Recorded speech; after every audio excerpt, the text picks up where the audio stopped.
سلام به همه دوستان. آقا چند روز پیش یکی از این نماینده های کوسه نشان استبل ولایت سوالی مطرح کرد که جون میده واسه موشکافی. گوش کنی لطفاً. خانم اشتون با 2 نفر دزدانه دیدار کرد. چه هیاهوهایی که به راه افتاد. آیا این هیاهوها که در رسانه ها به شکل گسترده مطرح شد به نفع نظام مقتدر ماست؟ آیا ما از رد و بدل شدن سخن میان اینان باید این همه واهمه بکنیم؟ به این میگن سوال تبسنج. یعنی از روی همین سوال میشه سوزش اندرونی ولایت و غلظت زهری که کوفت کرده رو فهمید. آقا جون چه خبره توی این نظام لکنتی؟ بابا چه اقتدار پشمکیه این که با یه گزارش و یه ملاقات مثل ماس با رفته. جواب پیش موشکافه.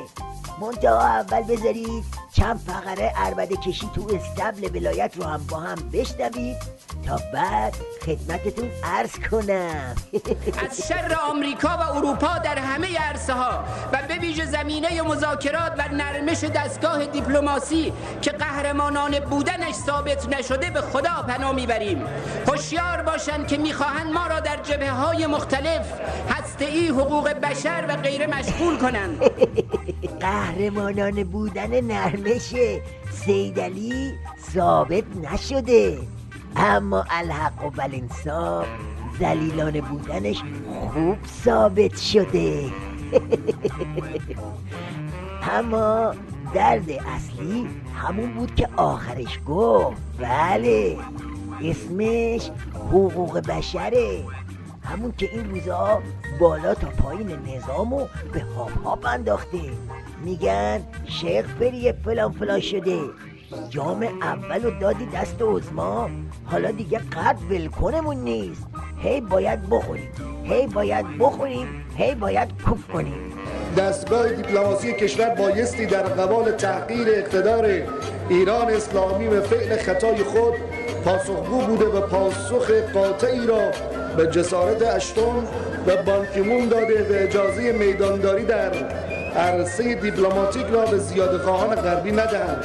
یه منگل دیگه هم از جمع همین جماعت ترسون و لرزون فیلش یاد هندوستان کرده و یاد دیپلماسی امام هندیش افتاده. و اما سوال جدیتر این است که مدل سیاست خارجی این دولت از چه الگویی تبعیت می‌کند؟ در ذیل چند نمونه از ویژگی‌های این الگو را عرض می‌کنم قضاوت با شما. 1. کمک گرفتن از طرف خارجی برای بالا بردن قدرت شانه‌زنی در داخل.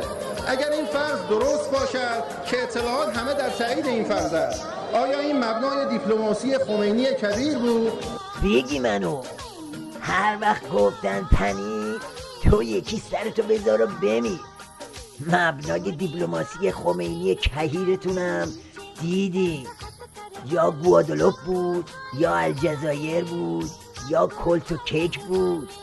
جای این قیقاش رفتن ها یکیتون بگه آخه چرا یه تلنگر حقوق بشر اینجوری فک عظما را آویزون میکنه؟ کی میخواد بگه؟ اوه عمو جغد شاخدار بنال ببینیم. مجاهدین منبع اطلاعاتی احمد شهید هستند. قبض رو نشی نفله، آخرش بالا آوردی ها. نکته جالب این است که پازل حقوق بشری آمریکا و غرب با تلاش‌های حمایتی جدید از مجاهدین کامل می شود. رفقا شما رو نمیدونم، اما بنده موشکاف جواب سوالمو گرفتم. حالا هم قطر اقتدار ولایت معلوم شد، هم هیبت دشمناش. ای خاک تو گورت علی بافوری، این همه سال زور زدی بگی اپوزیسیونی در کار نیست و همه چی امن و امانه، اما دم آخری بند و آب دادی و راه به راه داری به همه آدرس میدی. البته چاره ای هم نداری، بلایی که این اپوزیسیون سر تو و ولایتت آورده دیگه راهی واسه نذاشتن که. پس بترس، هم بترس هم دل است. تویی یا من شوکت تویی یا من سیده رو به حشمت بسپار چلوندنش با من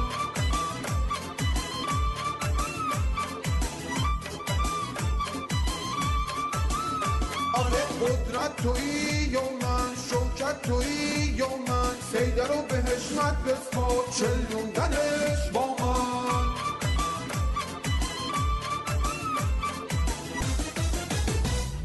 عزم و چپر به سو کمک بای خوردی ترک تو مکتر سوز و کلک شاگ تو این روستا امام اون گور به گور این نفته شد تو هم میری دام دام درم